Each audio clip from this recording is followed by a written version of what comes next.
We've been taught to look at ancient North America as a collection of isolated ruins, empty sites standing alone and disconnected.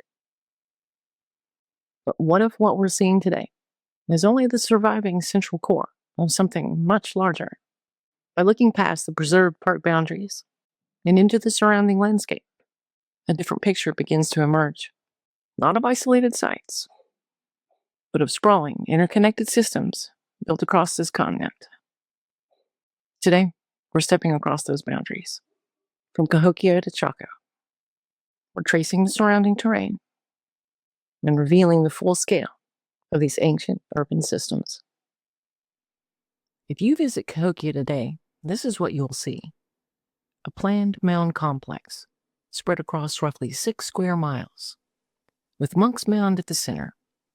This 100-foot-high platform mound is surrounded by over 100 smaller mounds, arranged around a large open plaza in a cleanly organized layout. But what remains here is only the remnant of what this 1,000-year-old city once was. This mound complex was really the urban downtown section of a much bigger city. An area of communal gathering, commerce, civic and religious functions. Cahokia was just one of the several central hubs located in this river valley. Across the Mississippi River and to the east, you come to another central hub that mirrored Cahokia in its scale of construction. This is the East St. Louis Precinct, a complex with many platform mounds. Arranged across the same floodplain, it forms a second organized center. It appears to have functioned as a parallel major center within that same system, supporting similar ceremonial, political, and economic activities as Cahokia itself. And they are not alone. Another suburban hub was located approximately 5 miles west in what is now downtown St. Louis. Early American surveyors recorded at least 50 additional mounds here around 1800. The mounds concentrated along the river's edge. They were destroyed to create the modern city that stands here now. This site was perhaps the true center of this metropolis, serving as a central receiving area where goods and people could filter out to the surrounding complexes.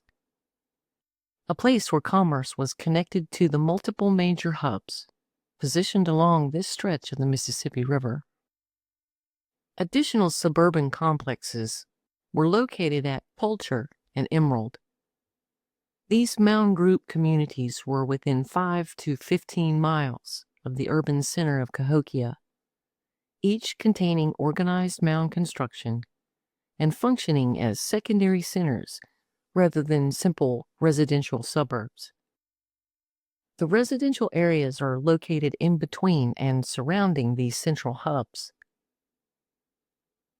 Archaeological excavation reveals dense habitation features, clusters of housing, storage pits, midden deposits, and evidence of sustained residential activity. These are multiple sites connected by the river and the terrain. An urban landscape that encompassed at least 15 miles and was home to population in the tens of thousands. Not so different in scope and purpose than the city that sits there today. Operating at the same time and on the other side of the continent, we have what is known as Chaco Canyon today. This mega-urban hub rests in the San Juan Basin, lined with massive stone houses. These are multi-story masonry complexes with hundreds of rooms, 20 enormous kibas, and it stretches along the canyon floor for 9 miles.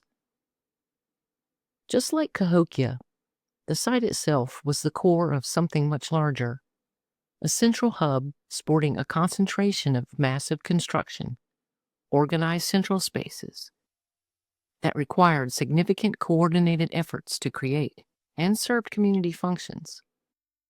2 megasites, roughly 1,000 miles apart, operating at the same time, with trade known to have existed between them.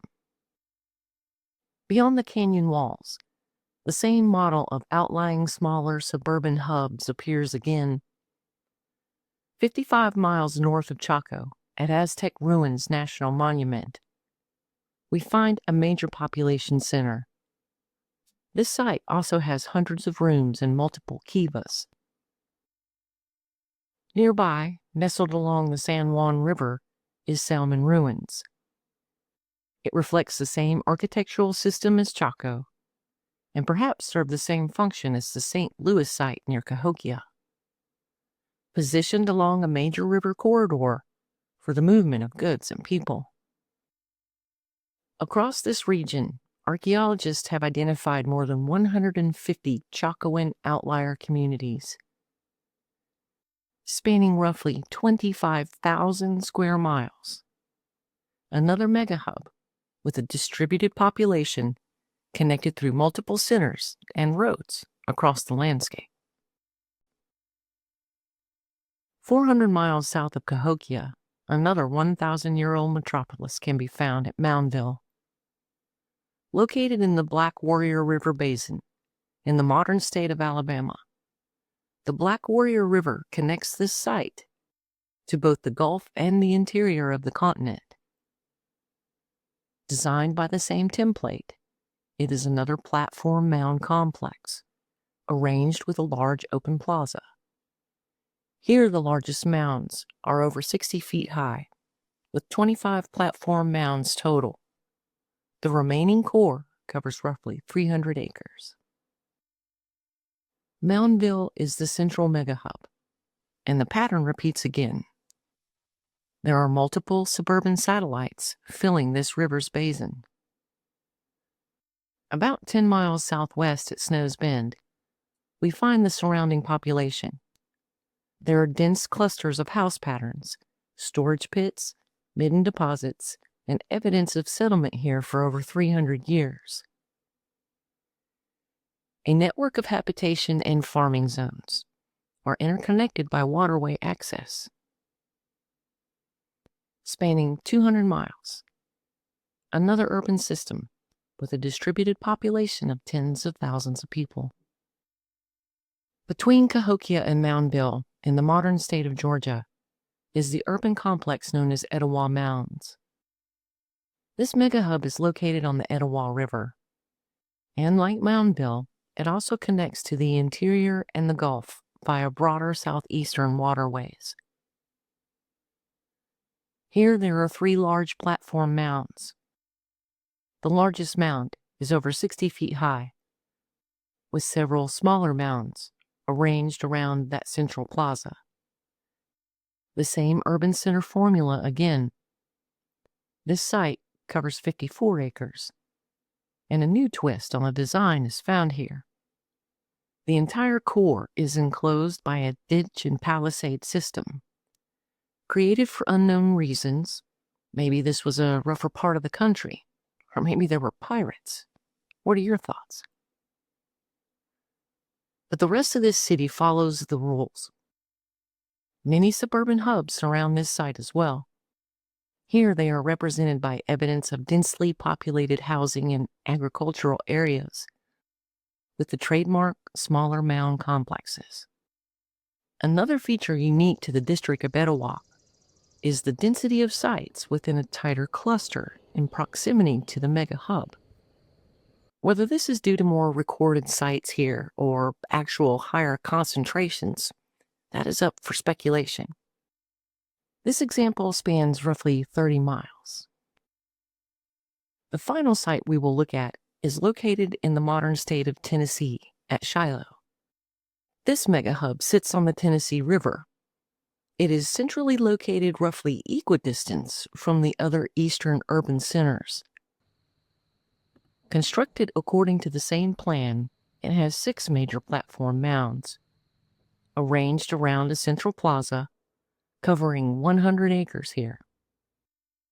And like the others, Shiloh is the urban landscape, surrounded by multiple suburban complexes, each showing evidence of sustained occupation, agriculture, and river-based activity that all supported the Shiloh Center.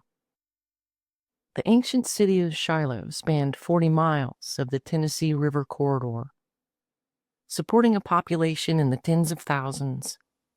This center is located about 20 miles east of the Natchez Chase, an ancient road running parallel to the Tennessee River and extending from the lower Mississippi River region through modern-day Kentucky. This ancient path covered 800 miles from the interior to the Gulf. These 5 ancient cities are just the tip of the iceberg. If we look between these sites, we will find multitudes of interconnected nodes. They are not just one-offs in various regions. Ancient North America was populated by millions of people, a metropolis that spanned over 3,000 years. It was one of the longest-standing civilizations that we know of to date, connected by the rivers and roads that moved people, goods, and ideas across the continent. Not so different than what functions here today. I'm Christine, and you're watching Our Forgotten Past.